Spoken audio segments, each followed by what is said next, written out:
මම අද ඔයාලට මේ වීඩියෝ එකෙන් කියලා දෙන්නේ සාරි හැට් එක කොහොමද අපි කිහිලිකට වක්‍රය ලකුණු කරන්නේ කියලා. සාමාන්‍ය ඇඳුමක කිහිලිකට වක්‍රය ලකුණු කරන ආකාරය මම ඔයාලට කලින් වීඩියෝ එකෙන් කියලා දුන්නා. ඒ වීඩියෝ එක බලපු නැති කෙනෙක් ඉන්නවා නම් පහලින් ලින්ක් එක දාන්නම් ඒ වීඩියෝ එක බලන්න. සාමාන්‍ය ඇඳුමක කිහිලිකට වක්‍රය ලකුණු කරන විදිහයි සාරි හැට් එකකට කිහිලිකට වක්‍රය ලකුණු කරන විදිහයි වෙනස්. ඒක නිසා අද වීඩියෝ එකෙන් මම ඔයාලට කියලා දෙන්නේ සාරි හැට් එක කිහිලිකට වක්‍රය කොහොමද හරියටම ඇඳගන්නේ කියලා. උරහිස මිනුම සහ පපුව වට මිනුම අවශ්‍ය වෙනවා මේ සඳහා. උරහිස මිනුම මම අරන් තියෙන්නේ 15යි. ඔයාලගේ උරහිස මැනලා ඔයාලා ගන්න. මම අරන් තියෙන පපුව වට 38යි. මම මේ අරන් තියෙන මිනුම් අඟල් වලින් තමයි අරගෙන තියෙන්නේ.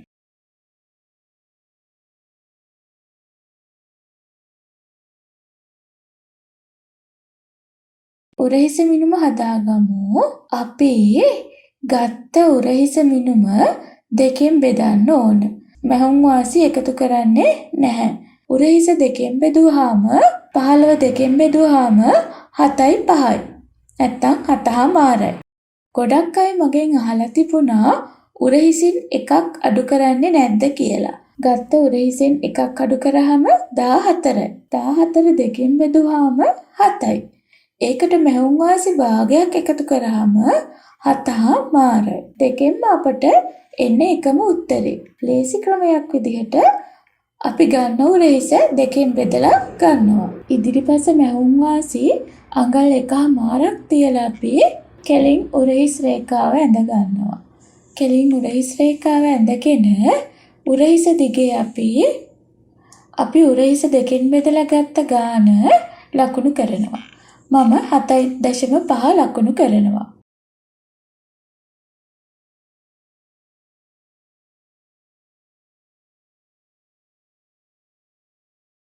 කෙලින් උරහිස් රේඛාවේ 7.5 ලකුණු කරපු තැන ඉඳලා පහළට අපි 1.75ක් ලකුණු කරනවා.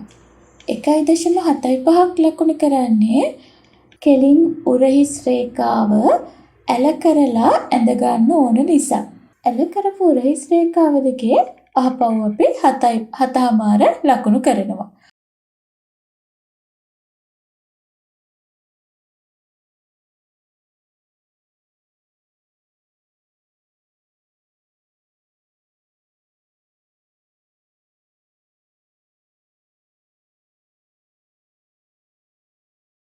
රැගල් උස ලකුණු කරනවා. මං රැගල් උස සම්බන්ධව වෙනම වීඩියෝ එකක් කරලා තියෙනවා. රැගල් උසේ වෙනසක් වෙන්නේ නැහැ. රැගල් උස ලකුණු කරනකොට සාමාන්‍ය ඇඳුමටත් සාරි හැට්ටයටත් එකම විදිහට තමයි අපි ලකුණු කරන්නේ. රැගල් උස පිළිබඳව සම්පූර්ණයෙන්ම පාඩමක් විදිහට මම ඔයාලට ඒක කියලා දෙනවා. ඒ වීඩියෝ එකේ ලින්ක් එකත් පහලින් දාන්නම්. ඒ වීඩියෝ එක මුලින් ඉඳලා ස්කිප් කරන්න නැතුව බලන්න. ඔයාලට රැගල් උස කියන්නේ මොකක්ද කියලා ඉගෙන ගන්න පුළුවන්. මම ගත්ත පපුව වට 38යි.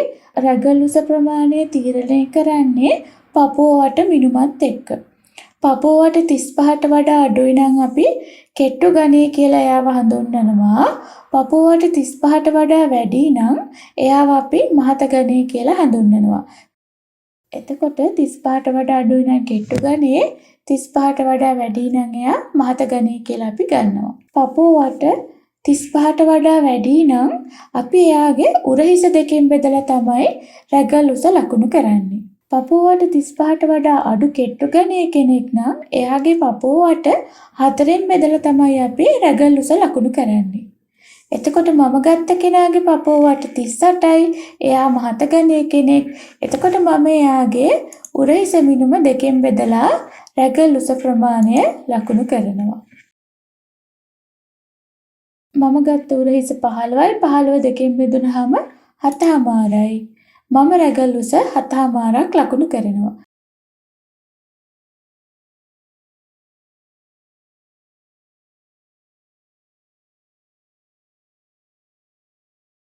ඊට පස්සේ අපි රැගල් උස ලකුණු කරපු තැන කෙලින් ඉදිරියට රැගල් දිග රේඛාව ඇඳ ගන්නවා.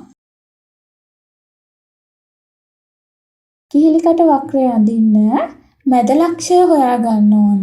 මැද ලක්ෂය හොයා ගන්නකොට අපි ඇල කරලා ඇඳපු උරහිස් රේඛාව දිගේ උරහිස ලකුණු කරපු තැන ඉඳලා කෙලින් පහළට රැගල් දිග රේඛාව ඡේදනය වෙන තැන දක්වා උසේ හරි මැද තමයි අපි මැද ලක්ෂයේ විදිහට ගන්නෙ.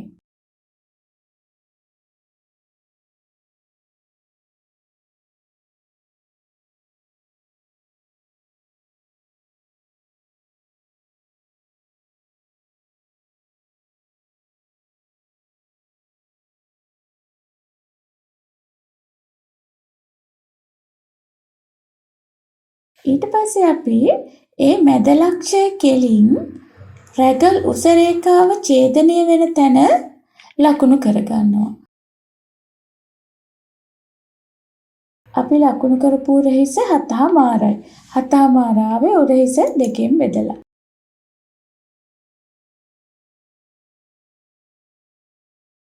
අපි ලකුණු කරපු උරහිසෙන් සාමාන්‍ය ඇඳුමකදී නම් අපි අඟල් භාගයක් අඩු කරේ. ඒත් සාරි ජැකට් වලදී අපි ලකුණු කරපු උරහිසෙන් අඟල් 4න් 3 කාලක් අඩු කරනවා. එහෙම නැත්නම් දශම වලින් කිව්වොත් 0.75ක්. ඔයාලා ලකුණු කරන උරහිසෙන් ඔයාලා 0.75ක් එහෙම නැත්නම් 4න් 3ක් අඩු කරන්න. එතකොට මම ගත්තේ 7මාරයි. 7මාරෙන් මම අඩු කරනවා 0.75ක්. එතකොට 6යි 7.5යි. මැද ලක්ෂය කෙලින් අපි 6යි 7.5ක් ලකුණු කරනවා. මැද ලක්ෂය කෙලින් අපි රැගල් උස රේඛාව ඡේදනය වෙන තැන ලකුණු කරගත්තනේ.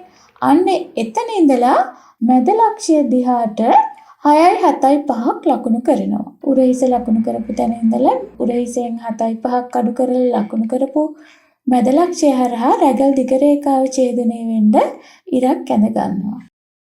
රැගල් දිග රේඛාව ලකුණු කරනවා.